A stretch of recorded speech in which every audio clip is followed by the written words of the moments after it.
Alright, so this is the EKG and cardiovascular testing section of the NHA book. If you're following along with the book, this is chapter 13. I am Jose Rivera. I'm an internal medicine resident. And well, let's begin. Alright, so I'm going to be using two resources. The NHA study guide, which I recommend you get. And then I'm also going to be using the Pearson's Comprehensive Medical Assisting book, which is the book we use at the school I used to teach at. Alright, so we have to start off with what is the electrocardiogram, right? And well, let's break that down.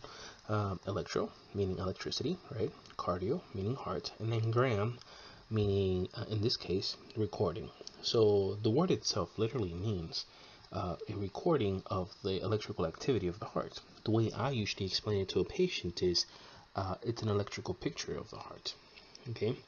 And what does it do? It detects arrhythmias and just basically heart problems. Now, you might hear it referred to as either an ECG or an EKG. They both mean the same thing, and we use pretty standard equipment in order to take, the image. Okay, so when you're going to do the procedure on a patient, it's really important that you use two identifiers, right? What does that mean? Well, the most common ones are going to be name and date of birth. Okay, now it's really important that you ask the patient, what is your name? And not confirm, if that makes any sense. So you want to say, could you please tell me your name? As opposed to saying, is your name John Smith? And that's just proper technique. Same thing with the date of birth. You want to ask, what is your date of birth? You don't want to say, is your date of birth October 10th, 1998? No, you want to ask. That's really important. Now, another thing you want to do is you want to explain the procedure, and you always want to introduce yourself. So you want to say something like, hi, my name is Jose Rivera, and I'm the medical assistant. I'm going to be taking an electrocardiogram, or an EKG. An EKG is an electrical activity of your heart. What I'm going to be doing is I'm going to be placing a bunch of wires on your chest, which might take a while, and then I'm going to be taking the image itself. Ask that you please undress from the waist up. Do you have any questions for me? You always want to finish asking the patient if they have any questions. So because of where the electrodes go, you always want to protect the patient's privacy. And it can be tricky at times, but once you start doing these procedures more and more often, then you kind of find little ways of doing it. It is not always necessary for the patient to completely disrobe. Obviously they don't have to take like their pants off, but you do want to have access to their ankles, so they might have to roll up their pants. If they have any jewelry that's going to be touching the electrode, you want to make sure that they take it off, because if they have it on, it's going to create interference. And this one's really important. They should have no electrical devices on them, because then that would also create an interference, also known as artifacts. That's going to mess up your whole image, and you're going to have to retake it. Alright, when it comes to the anatomy of the heart, it's really important that when we're viewing an anatomical picture, you're always placing the image in the anatomical position. So in this case, this would be right, and this would be left. And we're going to divide the heart itself into 4 chambers. We're going to have 2 chambers on top and 2 chambers on the bottom. The chambers on top are called the atria. So this could get a little confusing, but it's really not that hard. So atrium means 1, atria is plural. So the atria, more than 1, atrium for just 1. So we're going to have a right atrium and a left atrium. And those will be the chambers on top. The chambers on the bottom are called the ventricles. We're going to have a right ventricle and a left ventricle. Now let's talk about how the blood flows. And you can see here on the little arrows how it's flowing. Blood is going to go first into the right atrium through the superior and the inferior vena cava into the right atrium. From here, it's going to go down into the right ventricle. From the right ventricle, it's going to go out through the pulmonary trunk, the pulmonary arteries, into the lungs, where it's going to get oxygen. Once it has received oxygen, it's going to go back to the heart through the pulmonary veins into the left atrium. From the left atrium, it's going to go down into the left ventricle, and then from the left ventricle, it's going to go out through the aorta into the body. Okay? Now, I'm going to explain it again. It's just important anatomy, and it's just important for you to really understand sort of the heart. Again, blood is going to flow through the superior and inferior vena cava into the right atrium. From the right atrium down into the right ventricle. From the right ventricle out through the pulmonary trunk, pulmonary arteries. It's going to go into the lung to get oxygen. Once it gets oxygen, it's going to go back into the heart through the pulmonary veins, into the left atrium, from the left atrium down into the left ventricle, and then from the left ventricle out through the aorta into the body. Now, there are doors in between the chambers, prevent blood from flowing back. So for example, in between the right atrium and the right ventricle, there is a door right here. It's called a valve, and this is the tricuspid valve. And this is going to make blood flow only in one direction. It does not allow the blood to go back. So remember that the tricuspid valve is located on the right side of the heart. In between the ventricle and the pulmonary trunk, there's another valve right here. And this one is called the pulmonic valve. And again, this one's going to allow blood to flow in one direction, but it's not going to allow it to go back. Right? And we don't want it to go back. So that's the pulmonic valve. On the left side of the heart, we're going to have another door right here, another valve. And it's going to be between the left atrium and the left ventricle. And this is the bicuspid valve, also known as the mitral valve. Okay, and again, this one's going to allow the blood to come this way, but not for it to go back into the atrium. And last but not least, between the ventricle and the aorta, we have another valve right here. It's called the aortic valve. And the aortic valve is going to allow blood to flow from the ventricle out into the aorta, but not back. And we don't want it to go back. Make sure you know your valves. Valves are really important. I do want to mention that the blood does not go, section by section. It goes kind of two sections at a time. So as you can see on this image, both atria are filled with blood at the same time, right? And then both ventricles are filled with blood at the same time.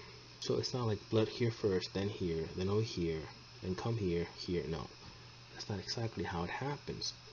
Both the atria on top get filled when they are both relaxed, and then both ventricles get filled when they're both relaxed, right? So basically, when the atria are in systole, the ventricles are in diastole. When the ventricles are in systole, the atria are in diastole. We're going to have a special set of cells within the myocardium, which is the muscle of the heart, that's going to allow for electrical activity. Now, it's not actual electricity that's running through the heart. It is an exchanging of electrolytes, of ions that change the positivity and negativity of the cells. We're not going to get too into detail, but for basic understanding, it's referred to as electricity. And now we're going to talk about the electrical activity of the heart. This is insanely important, and I'm pretty sure you're going to be tested on it because it's just that important. Now, you need to know that this set of cells right here is called the SA node, and that stands for signal atrial. The SA node. This one is also known as the pacemaker of the heart. Y'all heard of people getting pacemakers, artificial pacemakers? Well, the heart already has one in it, and it's called the SA node. Okay, and this is pretty much where the heart begins its heartbeat. The heart is autonomic, meaning that it on its own will beat, and the signal that makes it beat starts off in the SA node. And the SA node is located in the right atrium. The SA node will send the signal for both atria to contract. As you can see right here, you can see how it sends the signal and then they both contract. Alright, now the SA node is going to send a signal down into the AV node. This one makes sense. The name makes sense because it is between the atria and the ventricle.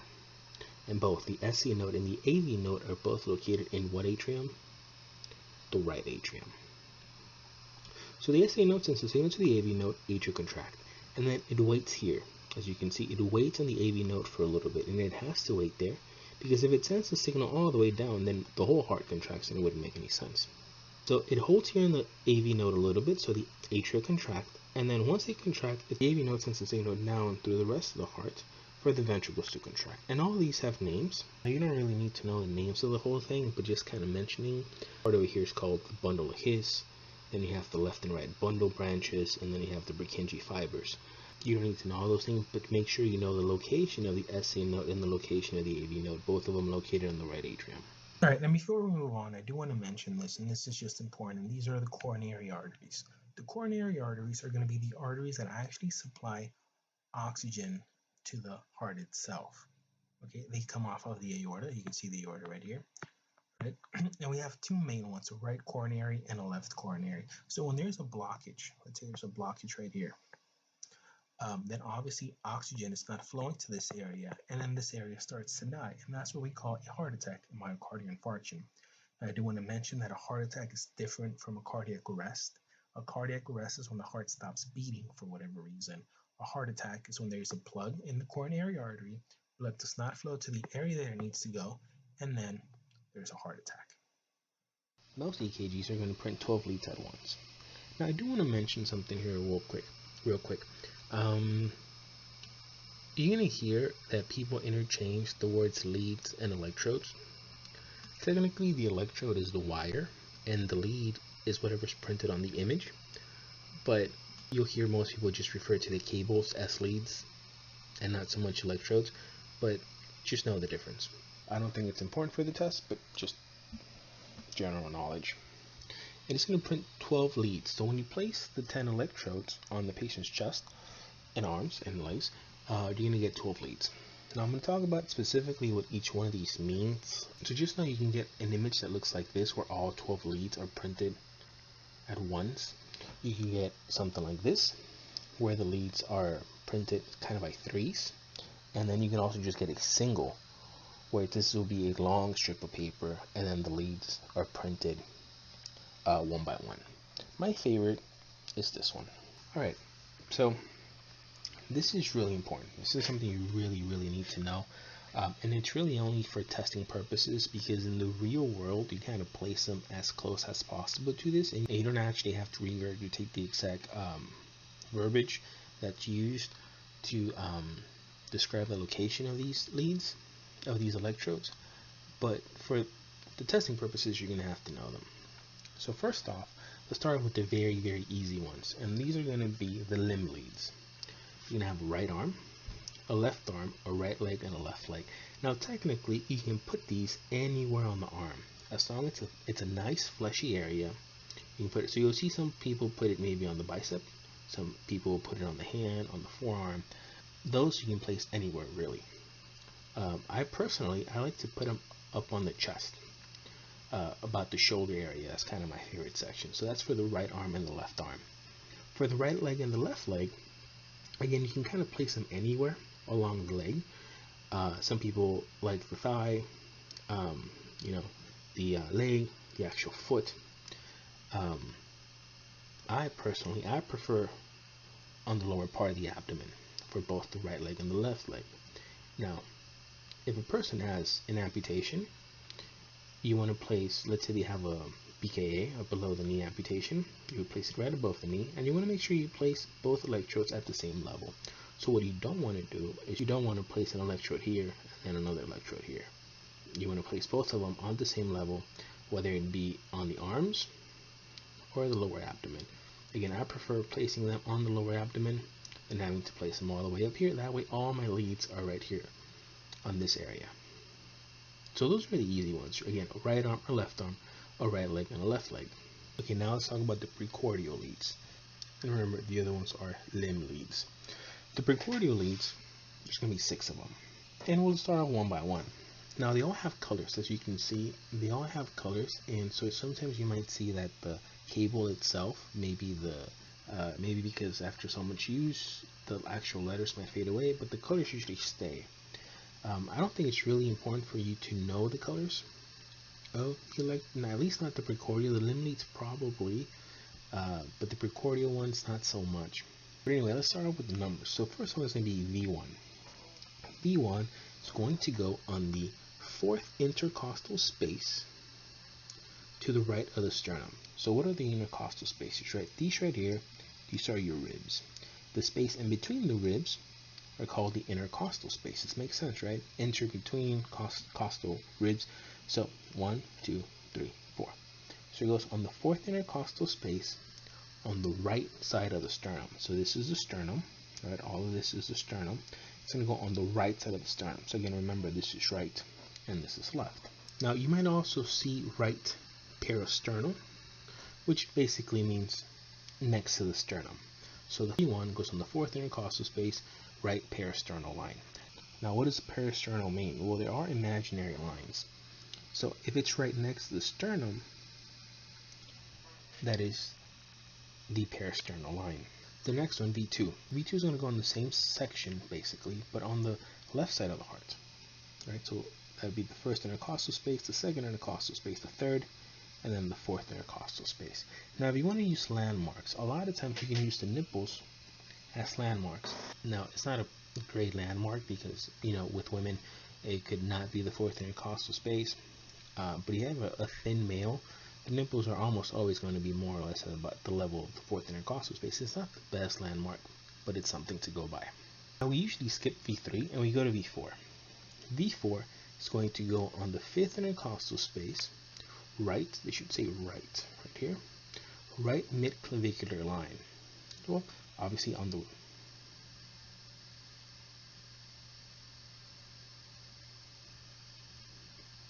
now V4 is going to go on the fifth intercostal space, left mid-clavicular line. So there should be, so obviously this is the clavicle, right? And the mid-clavicular line would be an imaginary line, and the mid-clavicular line would be an imaginary line that you make in the middle of the clavicle. You go all the way down into that fifth intercostal space. If you're using a landmark, it's about more or less right beneath the nipple. Not the best thing to use, but you know, it helps. Once we know that V4 goes on the fifth intercostal space, left mid-clavicular line, then we place V3 in between. Then we place V3 in between V2 and V4. So V3 doesn't have a specific place, it just goes between V2 and V4. Now V5.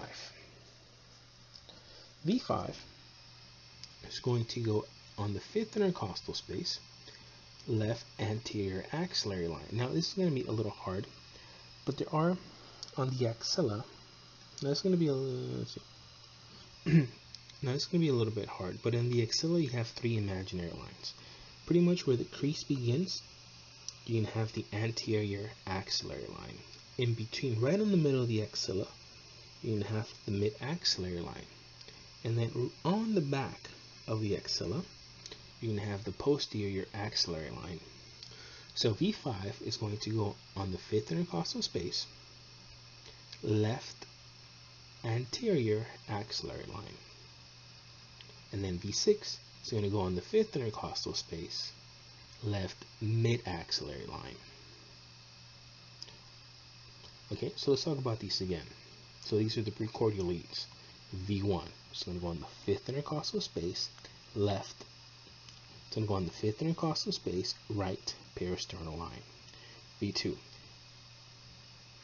So let's talk about these again. So V1 is going to go on the fourth intercostal space, right peristernal line. V2 is going to go on the left intercostal. V2 is going to go on the fifth intercostal space, right peristernal line. V2 is going to go on the fifth intercostal space, left peristernal line. V2 is going to go on the fourth intercostal space, left peristernal line. If you want to use landmarks, again, remember the nipples would be the landmarks here. We skip V3, we go to V4. V4 is going to go on the fifth intercostal space. We're only using two numbers, 4 and 5. On the fifth intercostal space, mid-clavicular line. You go on the clavicle, you find the midpoint, you go all the way down to the fifth intercostal space. And again, more or less that's below the nipple. V3 goes between V2 and V4. V5 is going to go on the fifth intercostal space, anterior axillary line. And then V6 is going to go on the fifth intercostal space, mid-axillary line. There's really no way of this is one of those things you just have to memorize. It's not that hard, just remember, it's really not that hard. Remember, there's only two numbers we're using, 4 and 5. There's only one that's going to go on the right side, which is V1.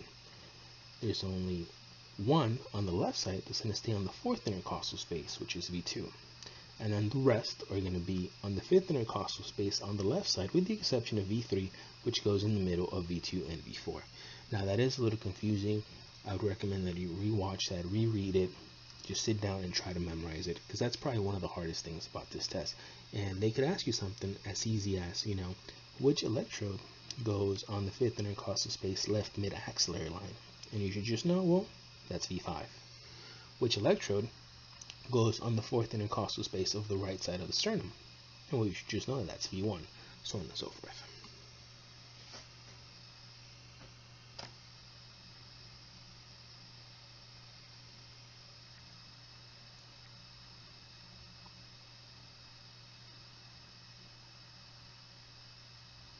Okay, now I know this slide has a lot of words, right? But if there's anything you're going to take out of this slide, are two things.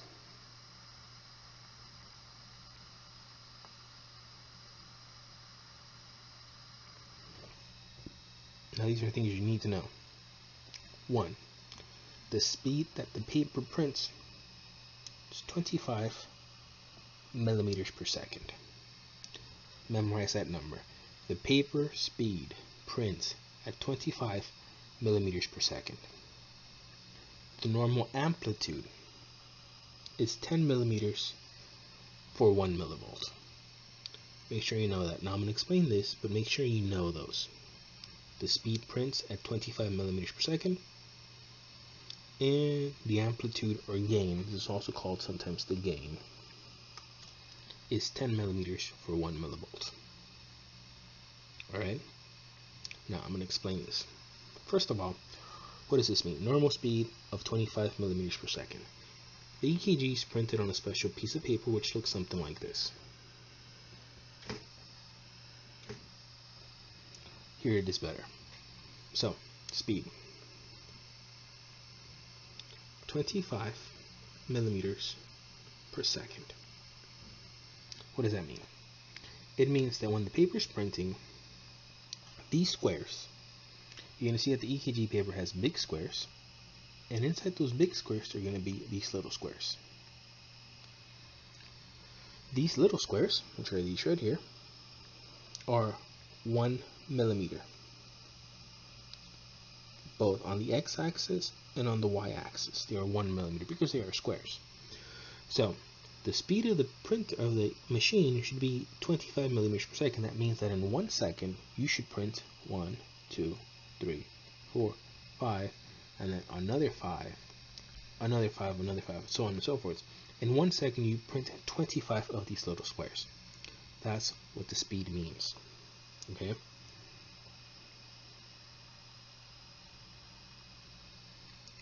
Now the gain or amplitude. Now the gain or amplitude. It's 10 millimeters per millivolt. Okay? Again, we are measuring it in electricity. These are millivolts, which are almost, very, very small numbers. So what does this mean? This means that 1 millivolt, you need to have 10 millimeters. So this is 1, 2, 3, 4, 5, 6, 7, 8, 9, 10. So the amplitude is measured this way. And you're going to see that the beginning of the EKG usually has something like this. And so inside of the gain, you should have 10 little squares. And you can think of the gain or the amplitude as sort of the zoom in and zoom out feature of the EKG machine. The speed tells how fast it's printing, and then the gain or amplitude shows sort of how much you've zoomed in or zoomed out. It's kind of the simplified version of what that means. Okay? Now, if the paper, this is important, if the paper is printing at 25 millimeters per second, then each one of these squares is going to equal a specific amount of time. Okay? And you can see it right here. So if it's printing at 25 millimeters per second, one little square is going to measure in time 0.04 seconds. All right, so this is 0.04, 0.04, 0.04, 0.04. Right, and if you add that up, that should equal 0.20 seconds. Now, why is that important? Because we're going to tell how. Now, why is that important? Because we're going to tell the heart rate It's important for you to know this, and I'm going to talk about that later. Okay, so make sure you know that the speed is 25 millimeters per second. Make sure that the gain or amplitude should be 10 millimeters per millivolt. And make sure that you know that one little square equals 0.04 seconds and one big square equals 0.20 seconds. So if you want to get to 1 second, you're going to need 5 of these big squares. So this is 1, 2, 3, 4, 5. So then these 5 would be 1 second, assuming you're printing again at 25 millimeters per second. This is really important. Make sure you know these numbers.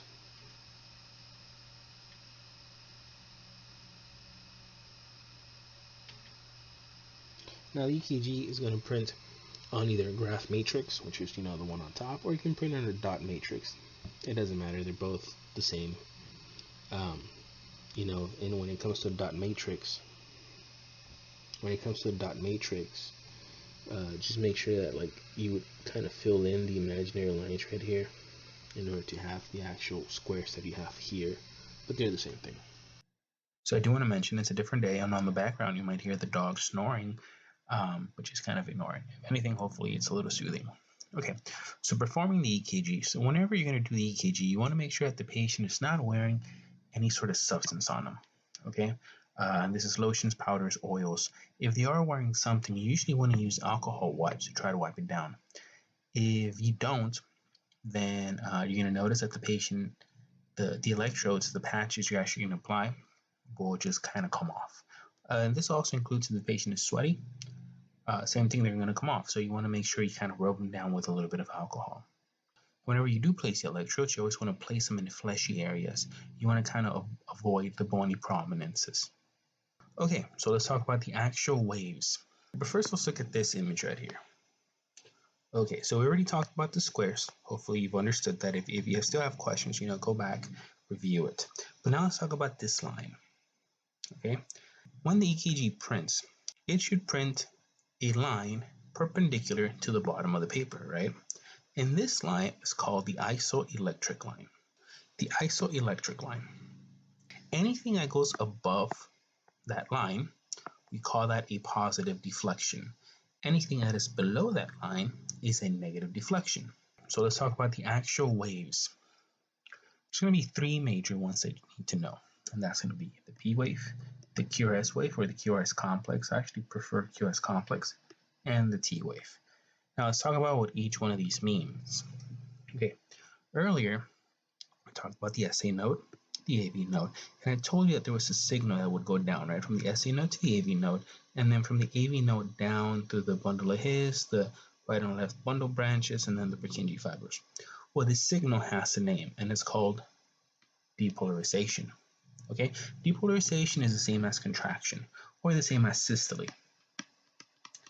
Now, this is not entirely true, but we're kind of going to use them interchangeably, but there is a difference. Okay, so we have the 3 waves, right? We have the P wave, the QRS complex, and the T wave. Well, on the SA node, sends the signal down to the AV node, we call that depolarization. And when that depolarization occurs, we get a bump on that isoelectric line, and we call that a P wave. So the P wave means atrial depolarization. Okay, now for the context of this test, we're going to use depolarization and contraction to mean the same thing. There's a slight difference, but we're not going to worry about that right now. Okay, so again, the SA node sends the signal down to the AV node, it depolarizes, and so we get the P wave. So the P wave means atrial depolarization, which means atrial contraction, atrial systole. When the atria contract, we get a P wave. Now, if you look at the size of the atria compared to the size of the ventricles, you're going to see that the atria are much smaller than the ventricles, and they also have much less muscle mass. So obviously, when the ventricles contract, we're going to get a much bigger spike, and we call that the QRS complex. So when the AV node sends the signal down through the bundle of His, the left and right bundle branches, and the Purkinje fibers, we get the QRS complex, which is this right here. So again, the QRS complex means ventricular depolarization, or ventricular contraction. While this is occurring, the atria are going to relax. We don't get to see that on the EKG because the ventricles are masking the atria relaxing. So we don't see a wave when the atria relax. But because the ventricles are so big, they have so much muscle mass, when they relax, we get to see another wave. And that is the T wave. So the T wave is going to be ventricular repolarization. Okay, focus on that repolarization or relaxation. So the T wave means ventricular repolarization. When the ventricles relax, you get that T wave. So P wave, atrial contract, right? Atrial depolarization. QRS complex, ventricles contract. Ventricular depolarization. T wave, ventricles now are going to relax. Ventricular repolarization, ventricular relaxation. So this right here, the PQRST, that is one cardiac cycle. Now, some EKGs, and maybe even on some patients, this is pretty rare. You might see something called a U wave. It's not part of your regular cardiac cycle. You might see it, you might not see it. But the U wave is going to be a repolarization of the Purkinje fibers.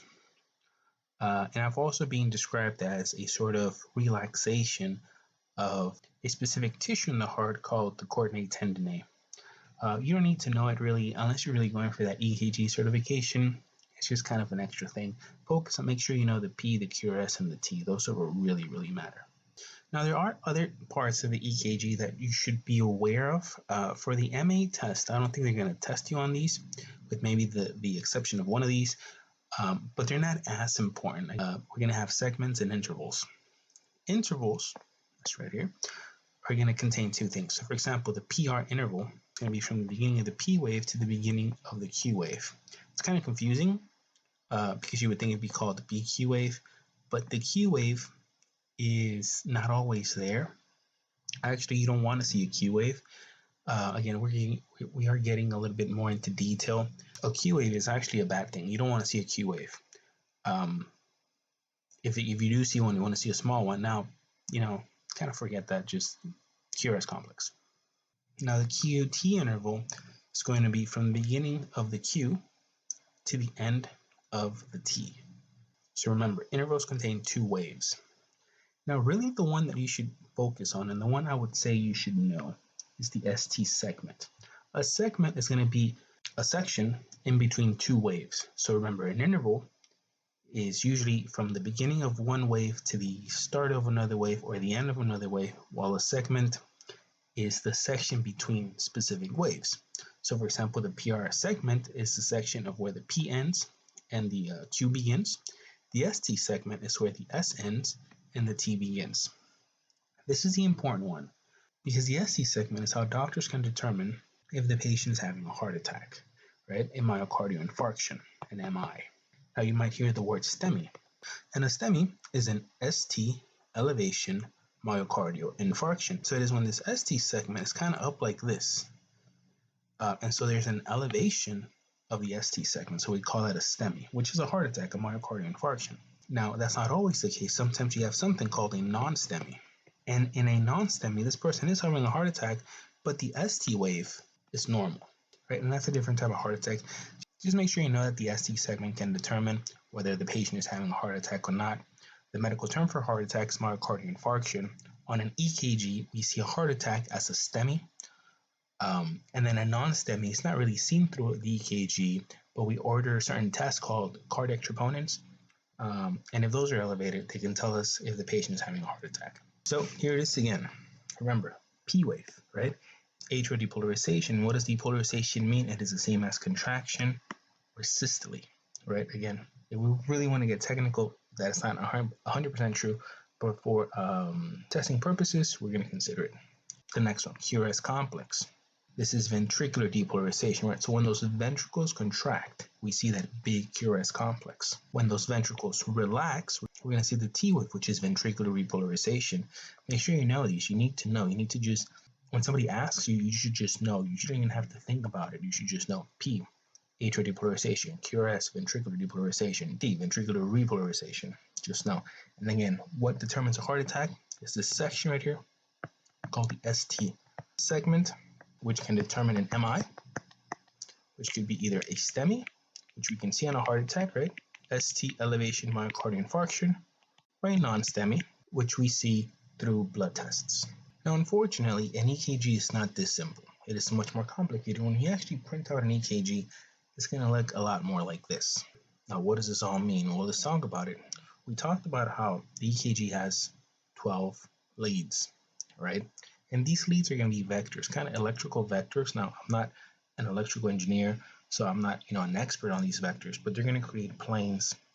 And they're pretty much, you can think of these leads as a camera that's looking at the heart in a very specific manner. For MA purposes, you don't need to really completely understand everything, but I'm going to kind of hit on the highlights of the most important things. And the first thing is going to be this right here. This is called Einthoven's triangle. And Einthoven actually invented the EKG. And Einthoven actually invented the EKG, if I'm not mistaken.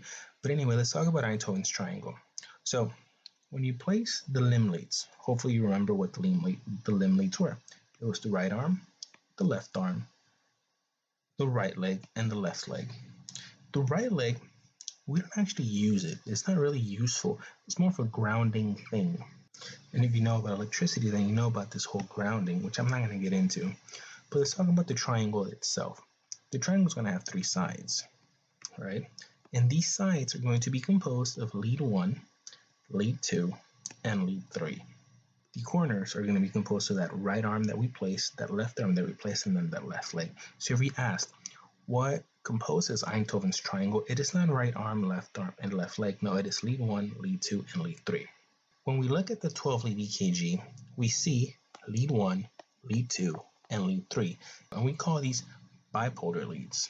So you could be asked, what are the bipolar leads? Well, you should know it is lead 1, lead 2, and lead 3, all in Roman numerals. Okay, now let's talk about AVR, AVO, and AVF. And these are unipolar leads. We're not going to get too bogged down into these, but just know that they are unipolar. And it is the AVR, AVO, and AVF. And now V1, V2, V3, V4, V5, and V6, well, we have talked about these, and hopefully you remember the name, and the name of these are precordial. So you could be asked, which of the following is a unipolar lead? Well, you should know AVO, AVR, AVF. You might be asked, what are the bipolar leads? Well, it is lead 1, lead 2, and lead 3. What are the precordials? V1, V2, V3, V4, V5, and V6. And just to test your memory, what is the exact location of where you're supposed to place V6?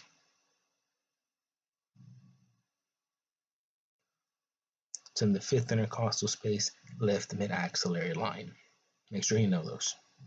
I included this image here just to kind of show you what an EKG looks like, but if you're not trained, you might not really know what you're looking at here, but this is actually a heart attack.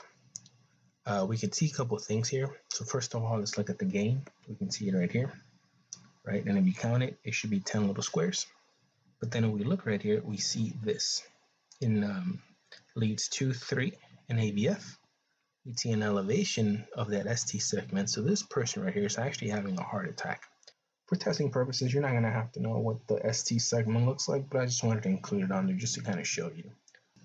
So here we see 2 different images of EKGs being placed by 2 different people. Both of them are males. But let's talk about a couple complications that could occur. One of them is going to be, you can see artifacts, and I'm going to talk about artifacts in a little bit. Now, another thing is that you might experience syncope on patients who have been recumbent, especially those that have been recumbent for a long time. What does that mean? Patients who have been laying down. Okay, they stand up too quickly and then they could have a syncopal episode.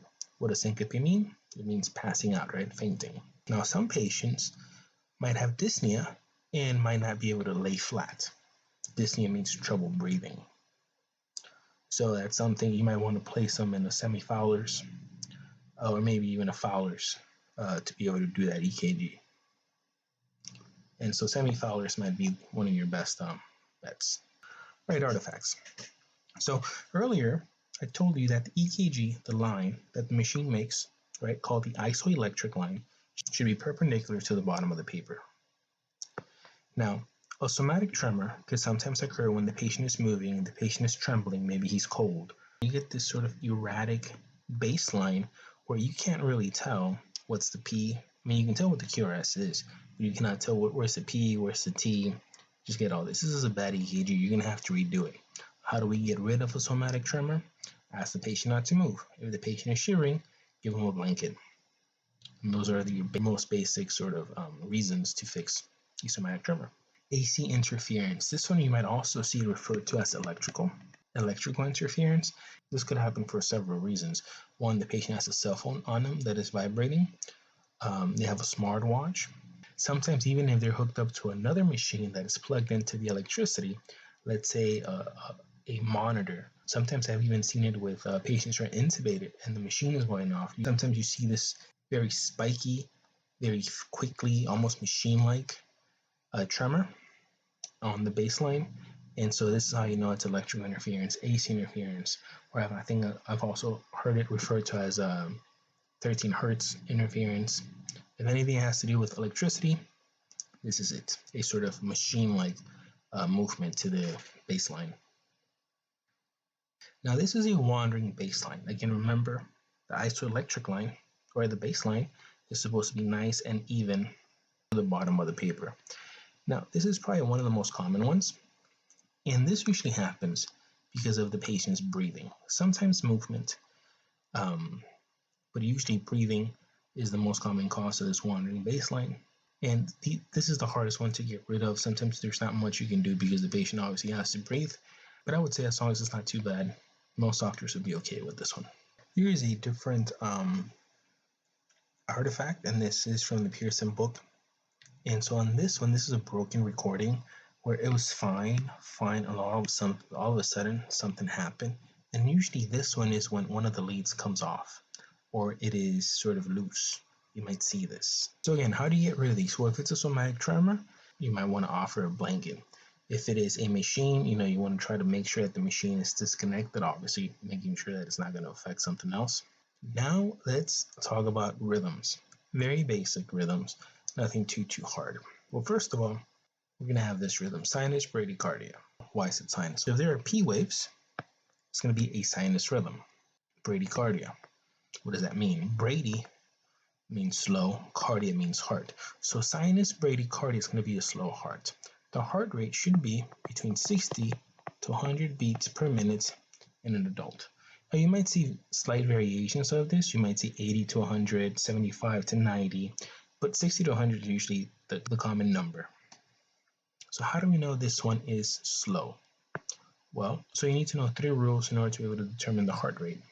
The first rule is going to be called the 1500 rule. And this one is really not that hard. What you're going to do is you're going to use the R wave, and you're going to count from R to R. And you're going to count all the little squares from R to R. So I already told you that in one big square, you have 5 little squares, right? Big square, 5 little squares.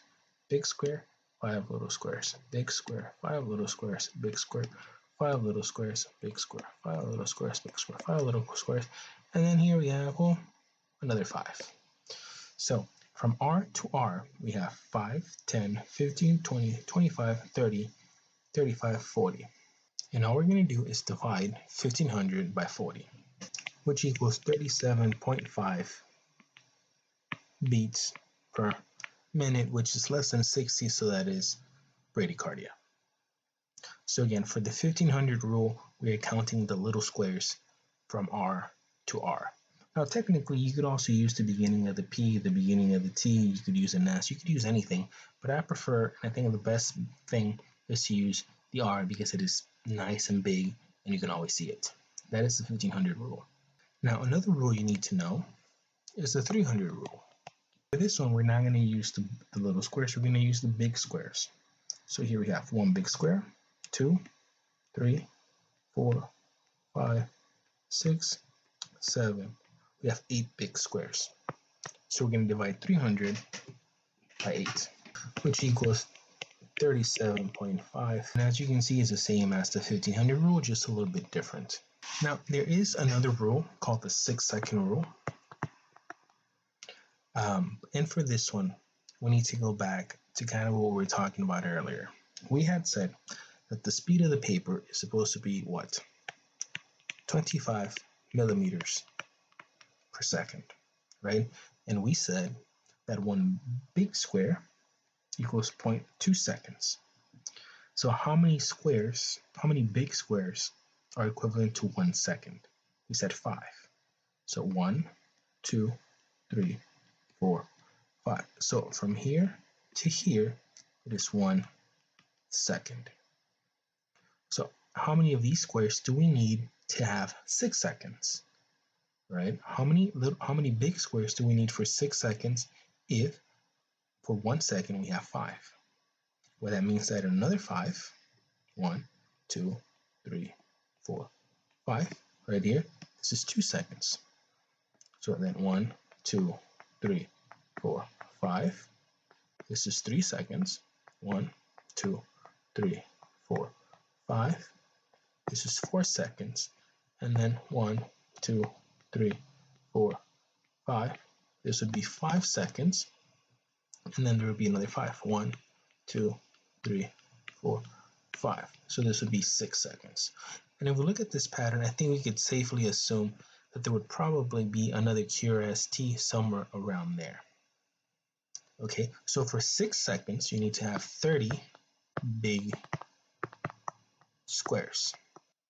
And let's assume that this were 30 big squares. Now what we're going to do is we're going to count how many cardiac cycles are within these 6 seconds. And remember, cardiac cycle is a P, QRS, and a T. So we have 1, 2, 3, 4. Right, so we have 4 complete cardiac cycles. And now what we're going to do is multiply it times 10. And that equals 40 beats per minute.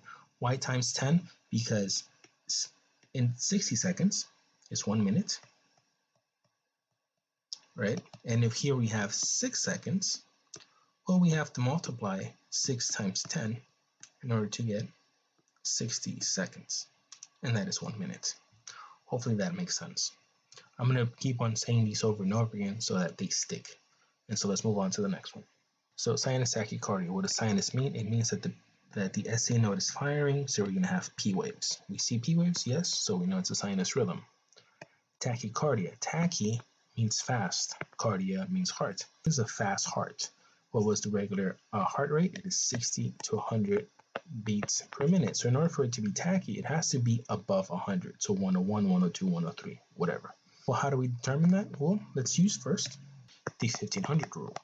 And what do we have to do for the 1500 rule? Well, we're going to count how many little squares are between R and R. So we have an R right here and an R right here. And let's count the little squares. Well, we have 1, 2, 3, 4, 5, 6, 7, 8, 9, 10, 11, 12, 13.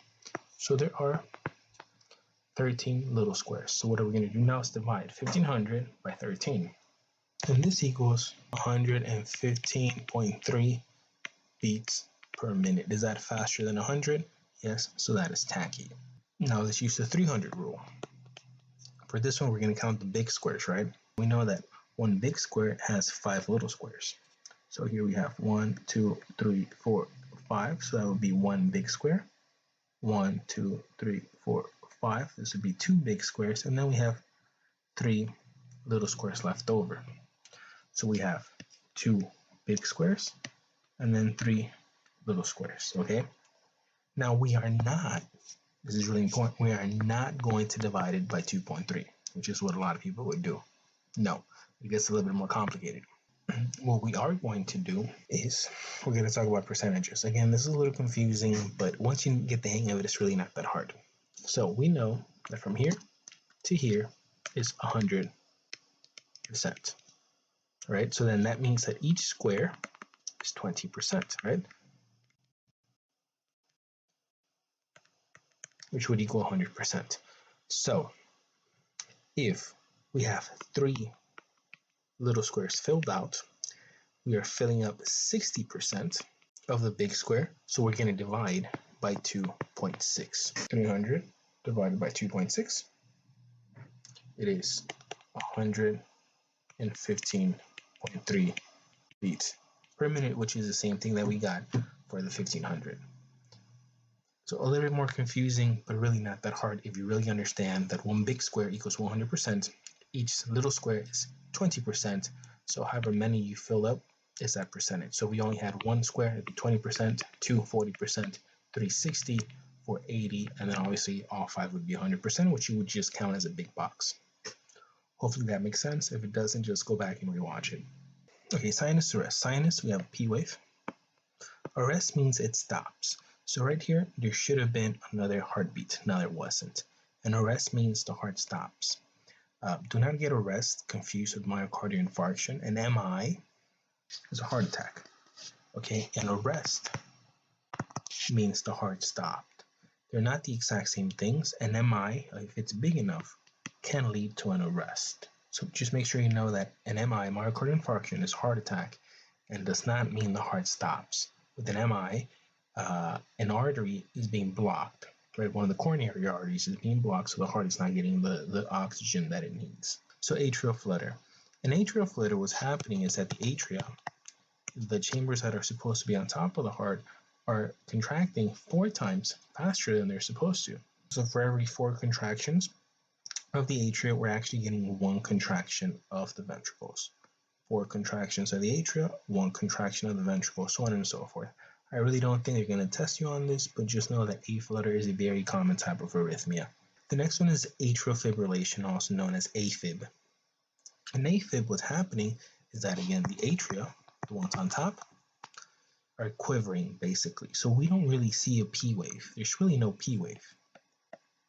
All what's happening is they're quivering, they're shaking, so you don't see a P wave, but the ventricles are working fine. So we still see that QRS and T. We don't really see a P, but we do see a QRS and T. No P, QRS and T. That is an AFib. Ventricular fibrillation, also known as VFib. In this one, this was a very dangerous arrhythmia because this one can kill you, and it can kill you fairly quickly.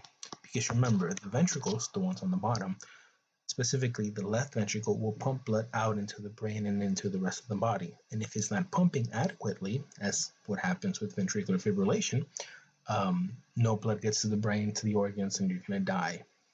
So the ventricles is quivering, and we see all of this kind of just randomness of the ventricles. Now, VFib is a shockable rhythm. There's only 2 rhythms that we really shock. Now, this is more of an ACLS protocol type of deal, but VFib is a shockable rhythm. Here's another example of VFib. Again, we see this kind of crazy wave line. The ventricles are quivering. They're not really pumping blood. This person is dying. Here we see VTAC, ventricular tachycardia. So in VTAC, the heart rate is going really, really fast, and the ventricles are pumping so fast that not enough blood is getting inside of them. So if not enough blood is getting inside, then obviously not enough blood is going out. This is very dangerous. This could also kill you very quickly. And this is, again, another shockable rhythm. Now, just kind of for funsies, let's figure out the heart rate in this one. So let's do the 1500 rule. We said that in order to get the 1500 rule, we have to count the little squares between R and R. So here, all of these are R's. All we see pretty much is the ventricles contracting. We don't see any P waves because the ventricles are contracting so fast, so hard that it completely masks anything else. And so let's count. So 1500, we need the little squares. So little squares, let's say it's 1, 2, 3, 4, 5, 6, 7. So it is 7 little squares. And let's divide that. 1500 divided by 7, which equals 214 beats per minute. Very, very fast. If we use the 300 rule, we would use the big squares, right? So if it's 7, then we know that that is 1 big square, right? Because we know that 1 big square has 5 little squares, and then we're going to have 2 little squares left over. Now, are we going to divide it by 1.2? No, remember. 2 squares would take up 40%, right? Because we talked about 20% for 1, 40% for 2, 60% for 3, 80% for 4. So 2 would take up 40%. So it is 1.4. And again, this is obviously 214 beats per minute. Now, if we use the 6-second rule, so the good thing is that these lines right here are already telling you that between these 2 lines, you have 15 squares, big squares. So then from these other 2 lines, you're going to have 15 squares. So we know that here we already have 30 squares. Now what we're going to have to do is count the PQRS complexes, which is hard on this one because, well, there's none. but we could just kind of count how many QRS complexes are going on. So we have 1, 2, 3, 4, 5, 6, 7, 8, 9, 10, 11, 12, 13, 14, 15, 16, 17, 18, 19, 20, I guess 21. So we have 21 complexes, and we said we were going to multiply that times 10, which equals 210, which is kind of close to the 214 beats per minute. And that is how you figure out the heart rate in this case. Another very common rhythm you're going to see is asystole. Let's break that one down. A in medical terminology means without. Systole means contraction. So asystole means without contraction, which is what you see here. You just see an isoelectric line that is almost completely parallel to the bottom of the paper, and that is because there's no electrical activity. So this is when you hear that machine go beep, right? This is not a shockable rhythm. Despite what you see in the movies, you do not shock asystole. You cannot get something that's dead back to life. So asystole is a non-shockable rhythm. Premature ventricular contractions, also known as PVCs. What's happening here is that the ventricle is going to contract sooner than it's supposed to, right? So normal is supposed to be P, QRS, and T, right? P, QRS, and T, P, QRS, and T, P, QRS, and T. What happens with the PVC is that all of a sudden the ventricle contracts again. There is no, this is a T, it's not a P. There is no P wave before it. It just contracts randomly. And that's what a PVC is. And sometimes you might feel them.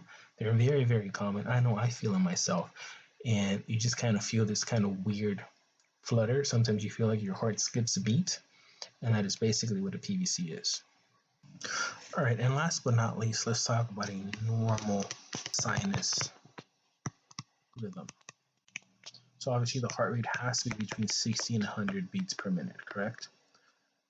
So let's use the 1500 rule. We know that for the 1500 rule, we have to count the little squares. So we know that's 1, 2, 3, 4, 5, 6, 7, 8, 9, 10, 11, 12, 13, 14, 15, 16, 17, 18, 19, 20, 21, 22, 23, 24, 25. So there are 25 little squares. So we're going to divide 1500 divided by 25, and that equals 60, just barely. If we use the 300 rule, we're going to count the big squares. And we know that that'll be 1 big square, 2, 3, 4, 5 big squares. And that would also equal 60 beats per minute. And if we use the 6-second rule, we know that there's supposed to be 30 squares, right? So let's see, 1, 2, 3, 4, 6, 7, 8, 9, 10, 11, 12, 13, 14, 15, 16, 17, 18, 19, 20, 21, 22, 23, 24, 25, 26, 27, 28, 29, and let's assume there's another one. So if this were to actually be here, this one would probably finish, and then there would probably be at least one more EKG here. So we would have 1, 2, 3, 4, 5, and 6. So we would have 6 complete cardiac cycles, which would multiply times 10, right? Because 6 times 10 equals 60 seconds. 1 minute has 60 seconds. And so this would be 60 beats per minute. And as you can see, the more and more you do these exercises with the 1500, the 300, and the 6-second rule, the easier and the quicker you can just do these. Okay, now let's talk about stress testing. Stress testing is a test. It's basically an EKG that's going to be done while the patient is under stress.